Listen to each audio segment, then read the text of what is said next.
Oh,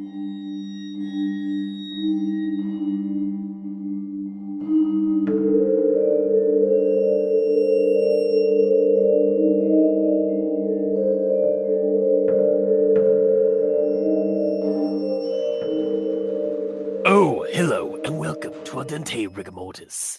I'm Review Cultist. The E stands for evil. And I'm the gamer in yellow.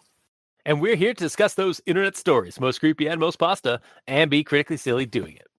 And tonight we have, for Ichor Fall, religion. The Ichor Fall religion? Yeah. And lo, we worship the great old ones. No. No. That's actually the title of the story. I see. It is. So, at first, I thought this was going to be another one of those things where it was submitted by the admin, so we weren't going to find out the person. However, I dove into the comments section of this story and actually discovered that the author did actually reply back about it. So, nice. So this story, religion, which is in the Ichor Falls submitted section of their website, is by Matt McArdle. And let's do the initial impressions about the story first before we do anything else. I'm not going to recommend it, And I am also not going to recommend it. I'm going to do a low partial recommendation. Fair. All right. Let's dive into why why those recommendations are as such. Starting with a rundown of the story. So, Nair, because we never get really a name for this character, has recently started living in Ichor Falls. Is trying to enjoy a day at home, reading a book. Really, one of the only worthwhile things to do in this gloomy town, according to Nair.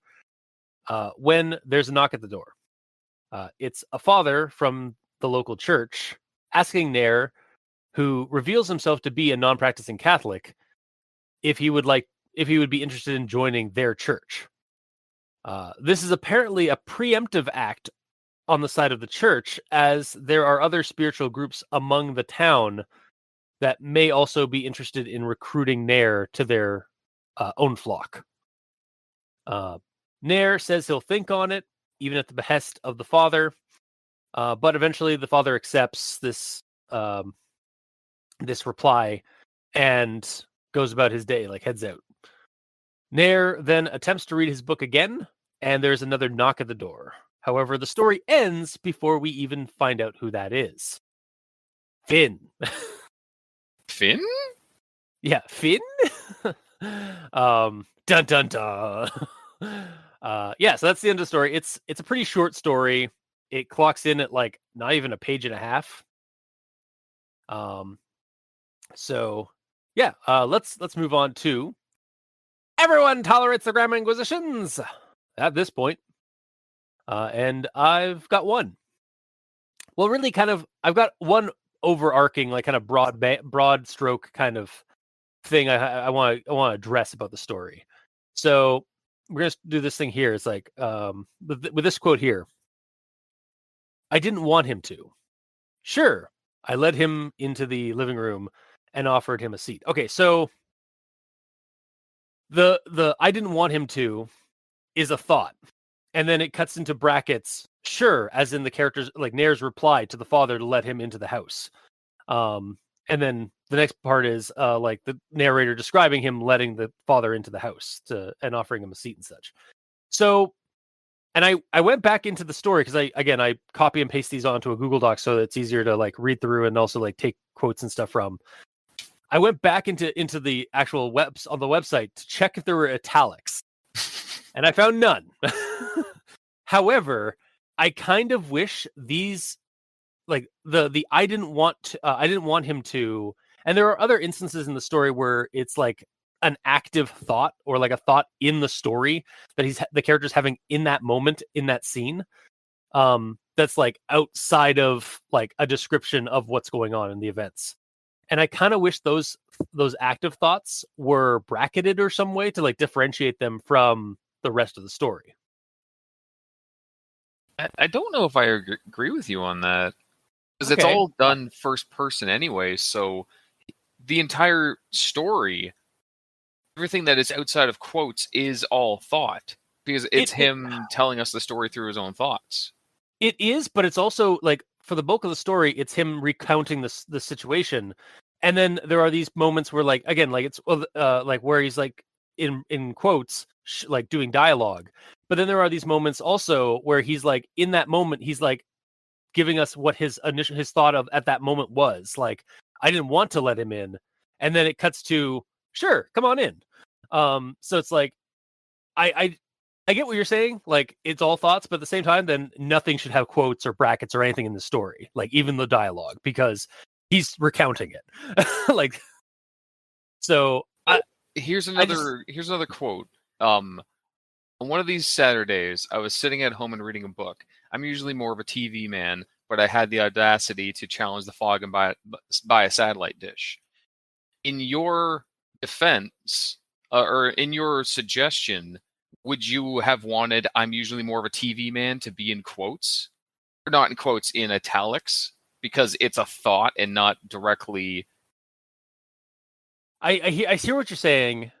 And in that case, I wouldn't. But it's in the this, same thing. It isn't, though, because he's like, I understand what you're saying. Like, for the I didn't want him to. It just, for me, like, I wanted there to be more of a differentiating, like a way to differentiate it from like the rest of the story, because it is a like sort of a thought that is a commentary. It's a commentary that's going on right there, I suppose. Yeah. And I get, like, I do say, like, when you, with your example of like I had the audacity to question the fog by getting a satellite dish, I could see putting brackets in there, but I also don't need that in that situation. In this situation with the I didn't want him to, and then sure, I still I just like felt like there needed to be something to further differentiate it from the rest of the story. Let me ask you this. If the line was, I didn't want him to, but I led him into the living room and offered him a seat, would that be okay? That would also... If it was, quote, sure, and then following that by, I didn't want him to, but I led him into the living room and offered him a seat, would that be acceptable? I would say so, yeah. It's the position of the quote, like, in the middle of all that made it weird. Yeah, I think that's what it might be. Yeah. Either way, all of my arguments here is me saying, I agree with you, but I don't... Devil's advocate. Like, it wouldn't make it worse if it was italic. I just don't think it needs to be italic as much as you. I'm also not saying it has to be italics. I just like, I also like offered like brackets or something just to help, or even like just something to differentiate. But also, yeah, like it's I'm not going to say this isn't a nitpick for the story either. Mm-hmm. Like, this is just like a personal preference. When I was like reading this part, it was like I felt like some of these active thoughts that are like commentaries in the story could have used some kind of a bracket. So like, sort of like, and maybe it might break immersion, or it might break like the fourth wall a little bit, because it kind of feels like it kind of sounds like that. It's like, I didn't want him to, and then it immediately cuts to, sure, yeah, come on in. Well, the way I saw that is like a commentary of how a lot of people think, where it's like you're trying to be nice, but you really don't want to, but you kind of have to. Like, thanks, I hate it. You know, that's sort of the thing as well. Yeah, so maybe it should actually even be that, like, this, it starts off sure, and then then it cuts to, I didn't want to let him in, but I let him in anyway. Yeah. Okay. So it might be like, just need like rather than like a bracketed spot, maybe the sentence structure needs to be retweaked a little bit. Mm-hmm. Yeah, the whole thing like kept going back and forth with the priest saying something and him responding in a way, but describing that he wanted to respond the other way, but he's just basically being nice. Yeah. Okay. So I think we got there. Maybe. Yep. Sure. Why not? Yeah. And that's the end of my grammar inquisition. That was really the only thing I had an issue with the story grammar wise. So, Mikey, the E stands for evil. All right. I have one. Okay. And in my opinion, it needs a comma. So the quote here is, on one of these Saturdays, I was sitting at home and reading a book. So I changed it to, on one of these Saturdays, comma, I was sitting at home and reading a book. Okay. So Sorry, it took me a second. Just like, right. And that's it. that's it for my grammar position. Okay, gamer. Where are my notes? I actually don't have any grammar things, to be honest. Okay. So So moving on then to actual thoughts. So I'm going to start with this quote here. As if the name of this place wasn't bad enough already, the college kids who come in from Maple Grove University call it the Ick. Almost every day, the town is submerged in mist, and the clear days, technically, they're only clearer. That's in brackets, by the way. So actually, you know what? I'm going to recount my statement that like the part where he's saying I had the audacity to oppose the fog. That should have been in quotes or in brackets, because the story already starts off with like a bracketed like commentary. So, I suppose, but that's not actually what I was reading this for. So back to it. Yeah, and the clear days technically they're only clearer. Always happened to be when I'm at work. The constant fog is so bad I can't go out on a drive and enjoy myself without the fear of hitting a deer or worse, a person. So a little bit of a belated grammar position on top of what I just mentioned. But like I think there actually should be a comma here as well, where it's like as if the name of this place wasn't bad enough, comma, already the college or maybe even bad enough already, comma, the college kids who come in from Maple Grove University, blah blah blah blah blah. Yeah, I remember stumbling on that a bit. Yeah. I didn't fully understand it, now. but then I forgot to actually write it down that I stumbled on it. That's fine. I completely gapped over it until like rereading it now for recording. So yeah.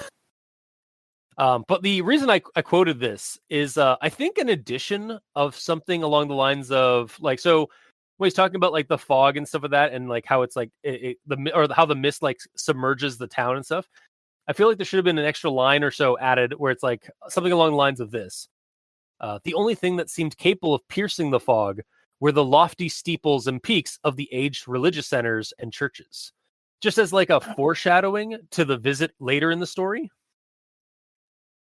This is going to tie into some stuff I have later for the story regarding its briefness.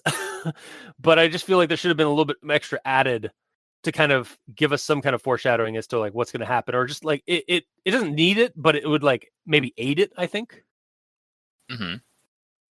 And then the next thing I have before here, you do that, yes, just because I have a note on the exact same thing, but different side of it. In regards to like the constant fog and all that, is that just a thing of Ichor Falls that I just don't remember? Yeah, Ichor Falls is supposed to be this like very misty, gloomy town. Okay, for some reason I just did not remember that. It's fine.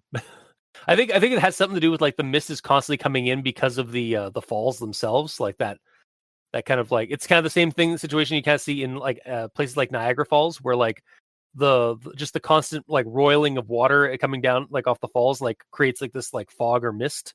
Yeah. In the local area, and it kind of makes everything like perpetually damp as a result as well. Mm-hmm. Yeah, I think for some reason, whenever I imagined Ichor Falls, I just saw it as a normal town, just with weird shit happening in it. Fair. Should retcon all my memories now and just add fog to all of them. Oh god, we know how much you hate retconning your memories. Yeah, now I hate all of Ichor Falls because I have to. Look at what That's you've on done, you, sir. That is on you. That is not on Ichor Falls. Do not besmirch Ichor Falls. Yeah, it's on me. But okay, yeah. So it is, yeah. So I'll move on to the next thing I have then. On behalf of the congregation of St. George Parish, I extend an invitation to you to join us at Mass tomorrow morning. I appreciate the offer, but I'm not what you'd call a firm believer. I implore you to reconsider. Some of the other religions in town can be a bit more persistent about obtaining new members. They wouldn't bother you if you belonged to a church such as ours. What, do you have a particularly bad case of Jehovah's Witness around here? You could say that. So this part kind of got me just like, it's just it had my mind kind of like wondering what they were referencing in the stories of Ichor Falls. So I like kind of backed up into like, what do I know about Ichor Falls and like the various groups and stuff. So I was like, I wonder if it's referencing like the wardens, like the kind of secretive group in the town that's like charged with like protecting the town from the supernatural elements in the town, or like from at least like keeping it all like kind of secret or like under wraps. Oh, the SNTF. Yeah, exactly. Yeah. Yeah, those bunnies that keep those bunnies and woodland creatures that like make sure nobody make sure the Stillwood is like is contained as a prison. Yep. I love the Supernatural Task Force. Oh, does that mean like the Supernatural Task Force in the Stillwood are wolves? Because there are no wolves in the Stillwood. No. Or no, yeah. It's all woodland creatures, so it's like all like bunnies and like hedgehogs and various birds and stuff like that. And they're charged with keeping the wolves of the Stillwood at bay. Mm-hmm. Now I just want to run bunnies and burrows in Ichor Falls. Or Mouse Guard, maybe even. That one does look ridiculous based on the art. Yep. But moving on. So the other thing, like I was like, or maybe it's a cult devoted to Shining One, or even the Stillwood King himself. Sort of. Just to add on to that, and related to this kind of train of thought I had, there's this other quote at the very end. It's actually the last set. It's the last line in the story. As soon as I sat down, there was another knock at the door. Who could this be? ... Question mark. End. I feel like this story should have gone farther than it did. This is kind of the crux of my issue with this story, and why I gave it kind of a negative recommendation initially. Like having a group, like I feel like it should have been added on more, like have the group or even a couple of spiritual groups from the town itself come to this man's door, each stranger or even creepier than the last, or maybe even just have the father return, and he's either has no recollection of the previous visit, or he gets even more like weird or pushy. Every time he kind of comes back, and he's basically pestering the man to go to church. It was actually brought up again. The story is very short, so I actually ended up diving into the comments, and somebody actually brought up that there's apparently some of the Teutonic orders establish lists of all lapsed Catholics living in spiritually dangerous areas, and so there are like groups there that actually like have records and databases that are maintained even to this day, where like they try and like kind of round up their flock again, or like kind of like check in on people on part of their flock that have left. So I think that could have been like a creepy thing to kind of latch onto, or to like have play on with like the character, like the character being kind of harassed by the father to join the church for his own good, in quotes. Yeah. Kind of thing.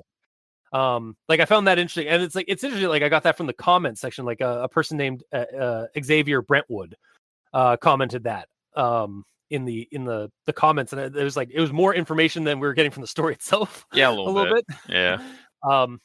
Also, something that could be interesting is if the book he was trying to read was something that the father either picked up on and took offense to, or like noted something about it strangely. Like maybe it's the Necronomicon. Yeah. Like perhaps Nair is actually practicing something far more sinister himself, and the father has just stepped into the lion's den, as it were, sort of like playing off of expectations. Like you think the father's going to be the bad guy or the monster, but it's actually the guy in the house that the father's approaching that's actually the real monster. Yeah, that'd be interesting. Yeah, and it would certainly fit like Ichor Falls, because like Ichor Falls is nothing but like kind of throwing in those kind of what is it when you like subverting expectations? Yeah, thank you. Yeah, subverting expectations, or like having monsters live among humans, or live among people. So yeah, honestly, it's just the way the story ends. It's just like, what could that be? Who could that be? And then it just ends. Like, and I get, like, I appreciate that, like, oh, like they're trying to make it mysterious and like kind of like have a zinger at the end. But it's like, it didn't do it for me in this case. Like, it just kind of left me wanting more, like a Disney princess. Mm-hmm. So, yeah. And you could have, I feel like there could be a lot of fun with, like, the father, like, warns the character and then leaves. And then he starts just getting pestered by, like, random weirdos and, like, organizations within the town that are just kind of off. Until, like, either he eventually decides to join the church, or, like, maybe, like, the story could end even, like, after, like, dealing with a bunch of these weird situations, and, like, something even harrowing happens, like, that night, like somebody tries to break into his house and stuff like that. Then we cut away to the next morning when he's at mass and he's just smiling and happy because he's safe from the weirdness of the town. Kind of like in an unnerving way. Yeah. There's a lot of ways it could go. Yeah. Unfortunately, the story didn't go that route. Doesn't choose any of them. It just like, because there is something to be said with, like, the author writing a story and leaving it open-ended for the reader to decide what they want to do. But I feel like this kind of leans too heavily into that, where it's just like, I'm just going to write half the story and leave the reader to make the rest. Kinda, yeah. But yeah, so that's honestly my actual thoughts, though, of this story. It's, again, pretty short one, so this goes into my actual thought as well, so I might as well go into it since you said you only had the one. Yeah, or this is your last one anyway. So my actual thought is, where's the creepiness? Like, is he stuck in a perpetual doorbell scenario, where he goes through all the religions one at a time? Oh, is it just the Jehovah's Witnesses because he got there just in time before they showed up? Or is it the Catholic priest again, because he left his Bible on the counter and we didn't know that? yeah. Or is it the pizza delivery guy because he forgot that he ordered pizza? Like, Okay, that's the most horrifying. I gotta stop this right now for a second. What would the pizza joint be called in Ichor Falls? Like, I'm legitimately, like, what would a pizza joint in Ichor Falls be named? Pizza Hut. No, I'm not. I meant like a mom and pop place, not like a franchise. I know. Asshole. What would a department store be called in Ichor Falls? Walmart? Oh yeah, Walmart. Oh god, can you think of something more depressing than a Walmart in Ichor Falls? It would basically be the That Walmart from South Park. That was like a mind control thing. You're right. Yeah, it actually would be. Like, legitimately, and it would work so well with, like, the kind of, like, banal cosmic horror that is in Ichor Falls stories sometimes. Yep. Oh my god. But yeah, like legitimately, like, what would you call it? A pizza? What if you were starting a mom and pop establishment in Ichor Falls as a pizzeria? What would you call your pizzeria? I'm sorry to take over your spot here. Surprisingly, but I wasn't genuinely prepped for this, so give me a minute. Weird. Yeah. Sorry, Mikey. Or if you like, oh god, it's got to be Pirate Pizza because of Candle Cove. I mean, like, yeah. Pirate Percy's Pizza. Yeah, it's got the alliteration. I was trying to think of something alliteration-y. So yeah. Well, so when I was down in West Virginia, we actually went to a donut place that was pirate themed. I think it was called Jolly Pirate Donuts, and it kind of, like, looked not to I'm not poking fun at, like, the degradation of Americana and, like, those small towns that are kind of just, like, isolated in valleys and stuff like that, in Appalachia and stuff. But, like, this place was literally right next door to a motel that was burned down. Oh geez. And when we walked in, the ceiling had, like, tons of water damage. I was, like, getting dripped on while we were having donuts. Mm-hmm. It had, like, that kind of 50s, 60s donut diner kind of feel to it. And it did kind of, but at the same, like, it had, like, this kind of weird, like, liminal space of, like, it being, like, kind of run downish, but, like, they're doing the best they can with what they've got. Like, it's so still, like, charming as fuck. Yeah, it had a lot of charm to it. It had a lot of character to it, but it was kind of run down and a little bit, like, it's on, like, a single strip, like, town road. Like it's just this town is just this like long strip of road. There's a couple of other like meandering like roads past it or like parallel to that road, but it's just really just one stretch of road that is the entire town. And it kind of felt like Ichor Falls to a degree, like. But yeah, it was that I could kind of imagine the pizza place being kind of like that, and just like having this pirate theme to kind of help connect even further with like something like Candle Cove with like Pirate Percy. Yeah. The mascot is just like a creepy like porcelain doll headed like pirate pirate puppet, and not creepy whatsoever. Yeah, not creepy at all. No. I mean, I don't know if you're being serious or not. Good. Because porcelain dolls are incredibly creepy. Exactly. Okay. Definitely, maybe. But yeah. Sorry, Mikey. I didn't mean to steal your spot. I just like as soon as you prompted like, oh, it's just the pizza guy. It just had me wondering. It's like, what is a pizza place in Ichor Falls called? Thank you for running it back to what he was talking about, because I completely forgot what his original note was about at the point. Yeah. So sorry, Mikey, continue. I didn't mean to take that. Well, that's the main issue with this is that it's so open-ended that there could be anyone at the door. Yeah. It could be the Ichor Falls Girl Scout cookies like drive or something going on. Yeah. What it probably is just the story starts over again. Basically, like it's always he's in a complete loop. He's just constantly trying to read his book, but he can't because there's a priest that shows up, but he forgets as soon as he closes the door. And the book, see, that would be even interesting if like he has another encounter. It's the priest again. Again, no recollection of what's going on, or if it's a different thing. And then the story actually ends with like showing the book of what the book's title is, and it's like something to do with like loops or circles or time or something like that. Mm-hmm. That would be cool. Yeah. Or it's or the book itself is an artifact that's like creating this time loop because it's actually made from the pages are made from the wood pulp from the still wood. Like there's a mill near the still wood that pulls wood and like pulp and wood from the actual still wood itself. These guys aren't Derplin, okay? I don't know if they would do that. No, I'm not saying. I mean, you say that. Yeah. But yeah. Or it could be like, maybe Derplin is like another neighboring town. Mm-hmm. It's on the Ohio side of the Ohio River. Yeah. How Derplin can just be sort of anywhere we need it to be. Yeah, basically. It's a liminal space. Yeah. Yeah.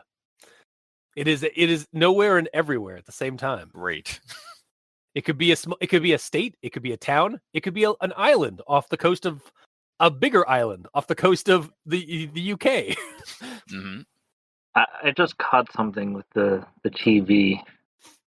So Ichor Falls is so foggy that even the TV reception is foggy. In which case, what if he's just getting Candle Cove? Oh my god. Yeah, he's just getting static for 30 minutes or forever. The story explain how Candle Cove works? Because like that's the reason that the Candle Cove signal is always all blurry and shit, because it's coming from Ichor Falls, which has shitty service. Oh my god! But kids can actually see through it. Oh man, that's okay. Enough. Like that's the Candle Cove story, like spin-off story that we need is like to kind of just like as just something that references Candle Cove being broadcast out of Ichor Falls through like their shitty little like broadcast studio back in the 50s, but like in town it's the clearest like audio, like video and feed and stuff like that. Outside of town it's just static for 30 minutes to anybody else except for kids. That's it. I think we cracked out Candle Cove secret, guys. It's like it's just the fog, the mystical fogs of Ichor Falls make it look like static when it's being broadcast out of Ichor Falls. You did it, guys. Yeah. God. Pack it up. We're done. Nice Randy reference there, gamer. You're welcome. We got him. uh, Yeah. So that's pretty much the end of my actual thoughts. Like, just where's the creepiness? yeah, fair. Yeah, it's the setup was there, but then it just kind of stopped. Like, if it was meant to be a loop, then I need more of the loop. Yeah, I feel like the actual conversation should have been looped, and then after the one loop, have them go, "Oh, I wonder who's at the door," and then stop there, because then you understand that it's looped. Yeah, 100%. Like if that's what you're trying to do with this, that's the way to go. If you want to actually like the whole religion thing, like it has a good setup at the beginning, and like we get the warning, but now we need the follow up with like at least one of the other groups that are in the town that are creepy. Mm-hmm. But so is that all you got there, Mikey, or is there more? That's it. Okay, then yes, it is up to gamer now. Okay. So the first line, which I'm surprised you didn't bring up or anything, Ichor Falls isn't exactly what I'd like to call my dream town. I imagine you would disagree with that, wouldn't you, Cultist? Yeah, it's a great little burg. Yeah. Who wouldn't love to live and die in very short order in that town? Exactly. Like I mentioned a couple of weeks ago, before it's like, if I gotta die, it's gotta be immersed in creepypasta. Yeah. So it'd be great to move out there to die. Yeah. Died as he lived. Creepy. Always creepy. Then yeah, like pretty much I chimed in with my one other thought, and then the ending, just like you guys, it just stops. Wasn't really a fan of that. I basically, the way that the story was going, it was priming me to be ready to go to see some cultish representatives come knocking at the door next and have them get worse and worse and worse. Mm-hmm. But it doesn't. No, which is unfortunate. Who could this be? End. We'll never know. Yeah. And like this story is written in first person, but it's not in journal format. He's just reading a book, and while we see what's happening to him. If it was journal format, then there'd be a good reason why the story stops, because he got up to answer the door and the guy just knocked him out and took him.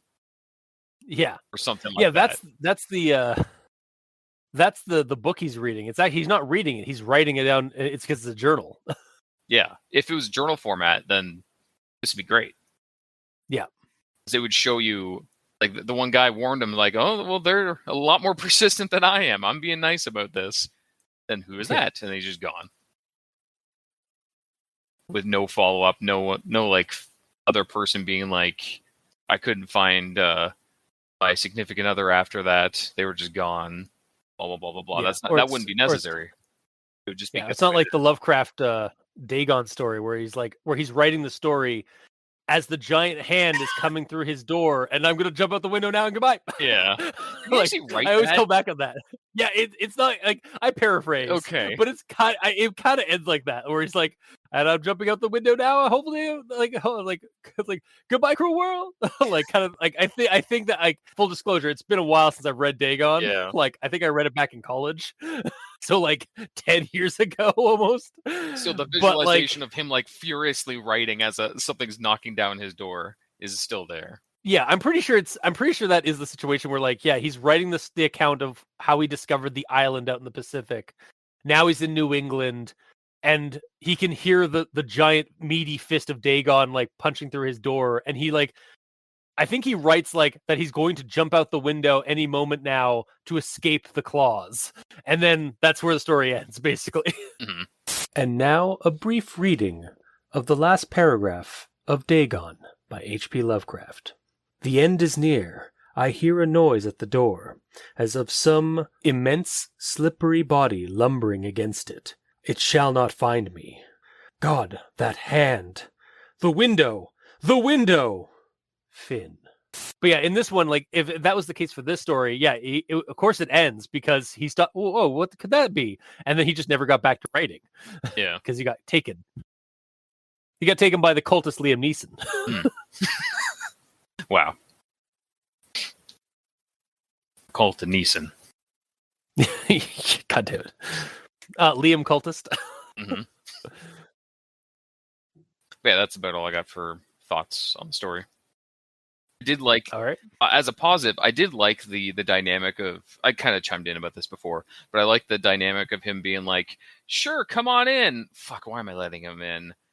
Yeah, I'll think about it. No, why would I fucking do that? Like, I like the duality of that.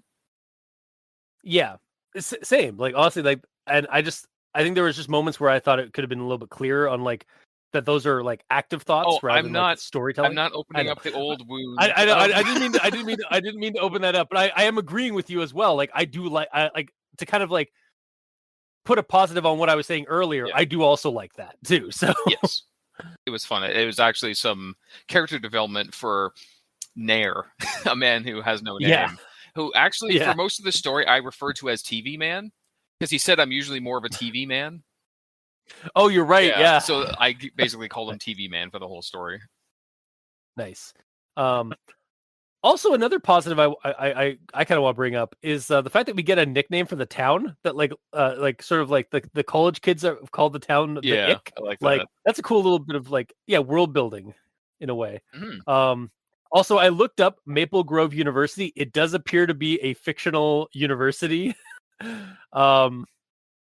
As far as I could tell, there is no Maple Grove University in West Virginia.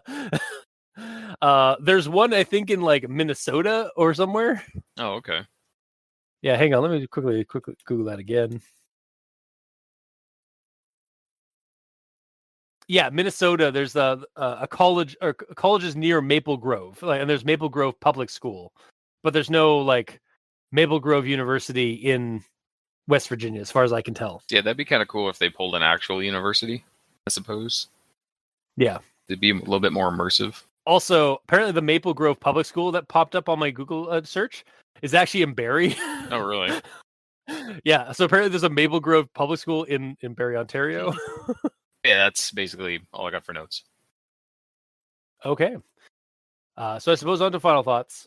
So the reason I decided not to recommend this story is because, as we kind of gone on here, it's got potential. It doesn't have a lot of potential. It has some potential to keep going, but it just sort of ends when things were going to start. So, yeah, I feel like this story is an incomplete story as a result. So, I can't recommend. Mikey? Okay. So, as I said before, where is the creepiness? It just isn't there for me. Like, it's insinuated that something happens because there's another knock at the door. But, like I pointed out, that could be anyone or anything at the door. Yeah. And, like, the preacher, like, the father isn't creepy. Like, he's warning the character at this point. Like, so, like, he doesn't, at no point in what we get of the story, does he really kind of project any kind of air of creepiness. He's honestly more concerned than anything. He's being a little secretive at best. Mm-hmm. Yeah, it could just be him again being like, "Oh, I left my phone on your table. Can I go get it?" Like, it doesn't have to necessarily be anything creepy at all. Yeah. Yeah. So it just, for me, it failed in the creepiness factor because it's too short and doesn't get into the creep. Yeah. So I'm still not recommending it. All right. And Gamer. For me, the story doesn't really do anything or go anywhere, unfortunately, as we've been saying repeatedly.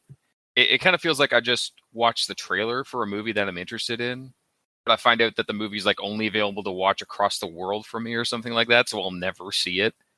Because that's basically what this is. It's a primer for an idea, but it stops before it starts, you know? Yeah, exactly. The premise is good.